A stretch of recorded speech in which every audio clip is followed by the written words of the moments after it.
Bonjour, nous allons maintenant parler de l'imparfait. L'imparfait, c'est pour parler des événements dans le passé qui n'ont pas de fin, vraiment. D'habitude, ces événements, c'est le contexte pour une autre action qui est plus définitive. Alors, l'imparfait, ici est étudié, on va parler tout d'abord de la conjugaison.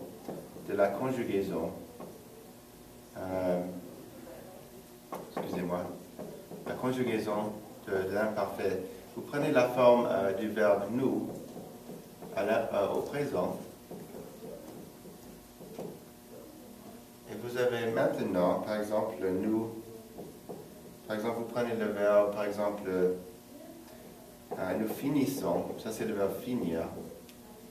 Vous devez laisser tomber ONS, finissent, par exemple, comme ça. Ça, c'est ce qu'on appelle le radical, ça veut dire the root. Donc maintenant, c'est juste une question d'ajouter des terminaisons. Je finissais, tu finissais, il finissait, AIS, AIS, AIT, nous finissions, vous finissiez, et il finissait. Alors ici, vous avez ion, ie et est. Notez, finissez, finissez, finissez, finissions, finissiez, finissez. Notez, ce sont presque toujours les mêmes terminaisons. À vrai dire, ce sont toujours les mêmes terminaisons. Et notez, en ce qui concerne le radical, tous les verbes sont comme ça. Si vous pouvez trouver le verbe nous, la forme nous au présent, vous pouvez trouver le radical presque toujours à l'imparfait, sauf avec être. Le verbe être, c'est un radical, c'est juste être, accent aigu T. Donc j'étais, tu étais, il était, nous étions, vous étiez, ils étaient. I was, you were, he was, we were, you were, they were. Et notez, ça marche avec presque tous les verbes. Cette idée de trouver le radical, ça c'est le verbe finir au présent avec nous. Et ensuite, vous avez le radical pour l'imparfait. On va essayer un autre verbe. Par exemple, peut-être aimer. Donc nous aimons. Ça c'est la radicale. Alors il faut juste ajouter les terminaisons j'aimais, tu aimais, il aimait,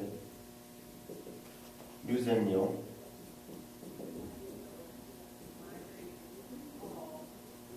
Vous aimiez et ils aimaient. Je peux l'écrire.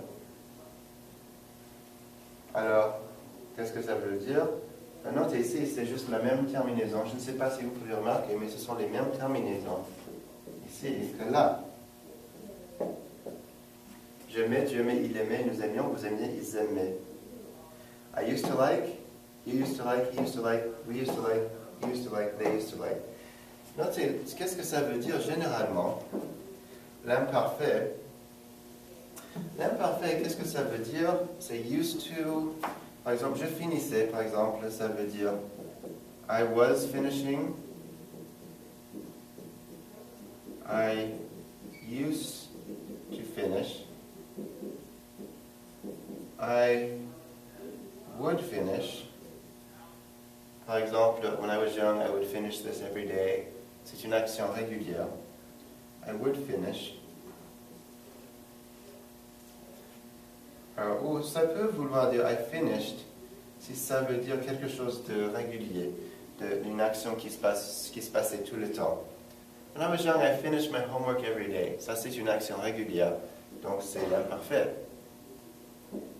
Ok, donc ce sont les 4 traductions possibles pour l'imparfait. Was finishing, used to finish, would finish, I finished.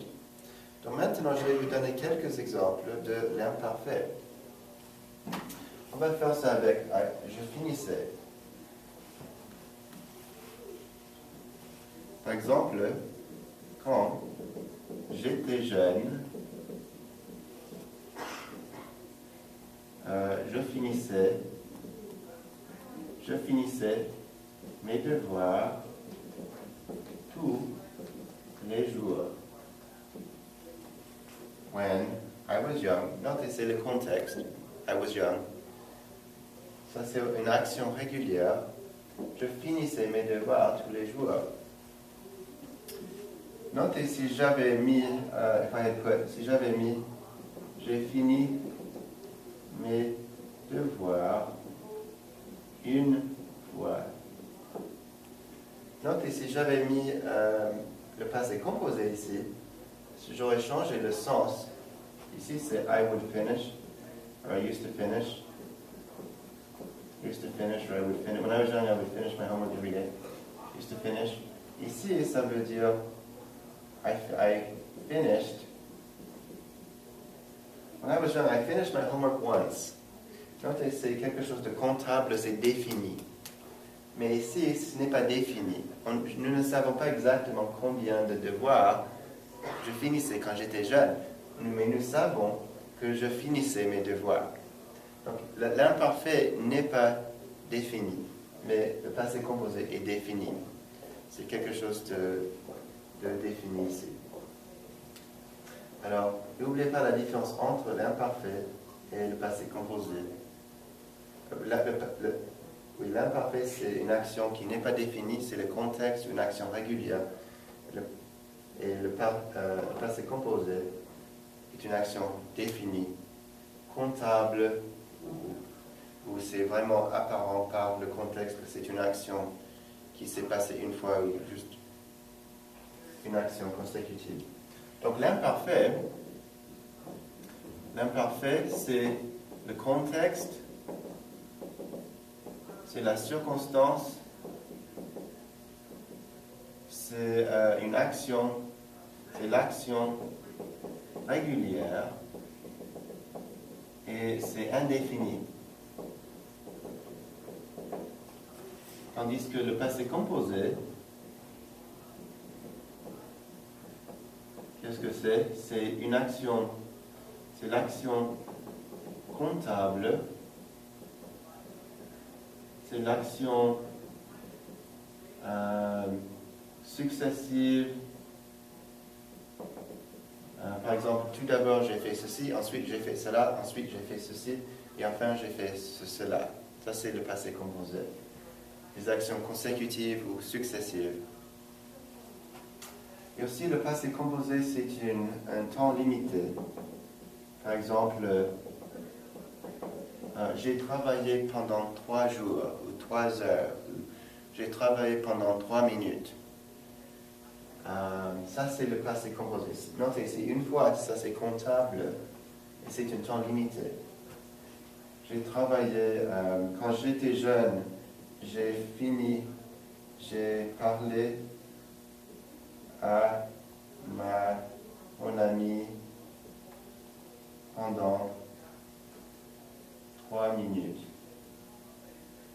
en français. Et c'était tout. Et c'était fini. C'est dommage. Mais si c'était une action régulière, je parlais tous les jours à mon ami pendant 3 minutes, ça c'est possible. Mais généralement, il y a un temps limité, il y a quelque chose de très limité avec le passé composé. Donc c'est une action comptable. Donc l'imparfait, c'est plus ou moins la circonstance. Et l'imparfait répond à la question, quelles étaient les circonstances? Le passé composé, c'est qu'est-ce qui s'est passé? Qu'est-ce qui s'est passé? Qu'est-ce qui s'est passé? Ça veut dire what happened. Ça, c'est la circonstance, le contexte. Oh, il pleuvait, il faisait froid, mon ami ne m'aimait pas. Alors, qu'est-ce qui s'est passé? Mon ami m'a frappé sur la tête. Je ne sais pas.